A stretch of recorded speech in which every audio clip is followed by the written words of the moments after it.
Before moving forward, I think it's worth looking very briefly at the membership of the Conservative Party following the election of a leader. When Boris Johnson was elected in 2019, membership apparently increased significantly, and partly because of his popularity among grassroots members and his promise to deliver Brexit. Get Brexit done. His leadership galvanised, contest galvanised Brexiteers, energised Conservative supporters at a time of political deadlock. Cameron's leadership election in 2005 brought about a modest increase in membership as he presented a modernising agenda that appealed to younger and centrist voters. His focus on environmentalism and social issues attracted new members. Liz Truss and Rishi Sunak brought attention in 2022, but there's less clear evidence of a sustained increase in membership, though I'm told there was a little blip, a little boost. But Truss's victory initially certainly energised a segment of the membership, but the subsequent economic fallout under her membership dampened enthusiasm. The real sort of signpost is Margaret Thatcher in 1975. Her rise to leadership marked a turning point, energising grassroots members with her vision of economic reform and her strong leadership. And membership grew during the early years of her premiership, and certainly once she took office as Prime Minister. And leaders who can inspire an election, either of themselves or of the country, tend to see a galvanised surge in membership, but not so Kemi Badenoch. Kemi Badenoch reportedly has seen a drop in Conservative membership over the time that she has been leading the Conservative Party. I'm not surprised, because she's a damp rag, a nonsensical leader. I drew a picture the other day, which I'm going to post here, of Nigel Farage in a little boat waiting for Kemi Badenoch, having replaced Rishi Sunak, to herself be replaced. By what? On the other side of the picture is Keir Starmer thrashing around, and Angela Rayner waiting for the heavens to open and to be given the leadership. It's a very curious picture, because there isn't a single demonstrable leader in that crowd, except for Farage. And Farage is a leader, frankly, I don't want. But that's the picture. What better way to close the year than with a political punch-up that feels more suited to the stage of a Christmas pantomime?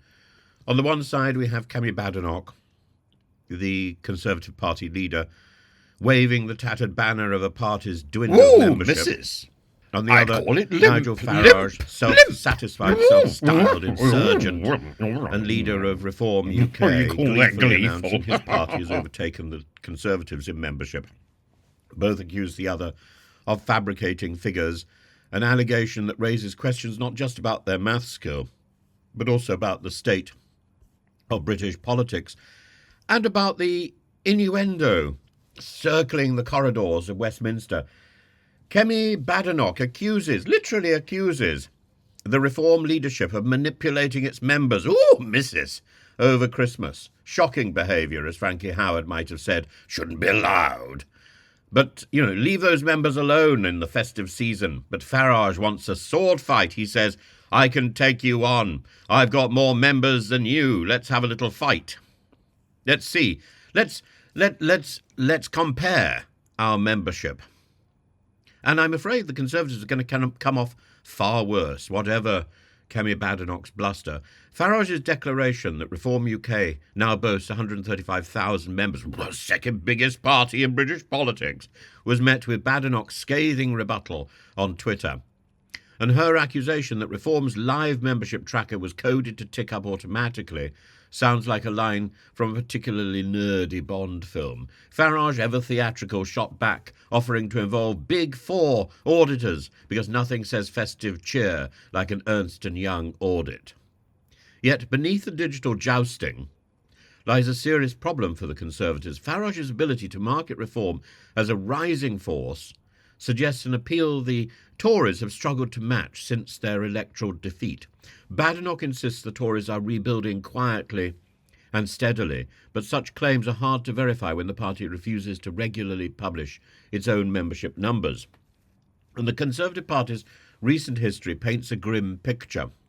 Its membership, once the lifeblood of British politics, has reportedly dwindled to just over 131,000, a shadow of its 2 million strong heyday under Churchill. And Badenoch's efforts to revitalise the party have been hampered by internal divisions and a lack of compelling policy vision, a lack of interest in dealing with the country now, simply an obsession with getting the next election done, whether that's a leadership election or a general election or a by-election. There is more to running a political party than an election. There is more to running a political party than a membership. There's a sort of theme running through here, isn't it? As Sir Jacob Rees-Mogg aptly warned, speaking right but acting left won't win back disillusioned members or voters. Well, yeah. But actually, I think what the Conservative Party needs to do is to move back to the centre, because it's gone so far right that it's almost indistinguishable from Reform UK. Farage has capitalised on this malaise. Reform UK, born from the ashes of the Brexit Party fervour, presents itself as a no-nonsense alternative to the broken Tory brand. Its cheaper membership fees, indeed, and populist rhetoric, particularly on immigration and anti-establishment sentiment, have attracted younger, disaffected voters. While polls suggest Reform is still far from challenging the major parties, its rise reflects the Conservatives' loss of dominance on the right. Badenoch's response to Reform's claims reveals a stark difference in messaging. She calls for courage and unvarnished truths, admitting her party's past failures but vowing to fix what has gone wrong over the last 30 years. In contrast, Farage thrives on what Badenoch dismisses as rage against the machine. His promise to disrupt British politics feels revolutionary, but whether it's substantive or merely performative remains unclear. The clash is between a war of words. It's a battle for the soul of the British right. Reform UK's growing popularity threatens to split the Conservative vote, especially in rural and working class areas where Farage has built a stronghold. He was out at the hunt yesterday.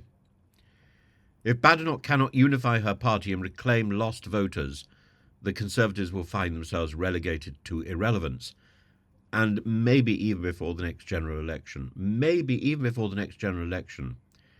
If lots of Conservative MPs defect to Reform to save their skin, we'll suddenly find that the opposition shifts from being Conservative to being Lib Dem. Not Reform, Lib Dem. Lib Dem will benefit from this political manoeuvring by both Badenoch, the fool, and Farage, the spiv. While the spat over party membership may seem trivial, it underscores a deeper truth.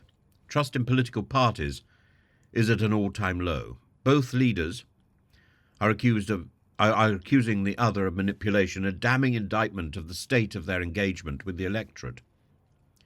Badenoch's call for rebuilding on principles and values feels noble but hollow when her party's history is littered with broken promises. And Farage's populist tactics risk fostering cynicism rather than hope. So, heading into the new year, one can't help but hear echoes of Dickens. Is Badenoch's Tory party the ghost of Christmas past, clinging to a legacy that no longer resonates? Is Farage's Reform UK the ghost of Christmas future? Oh, spectre, I fear you more than any of the previous ghosts I have yet met, promising change, but with an uncertain outcome. Whether the answer is clear or whether the answer is veiled, British politics is at a crossroads. Both parties must grapple with the challenge of rebuilding trust, of rebuilding themselves, not just their members. It's time.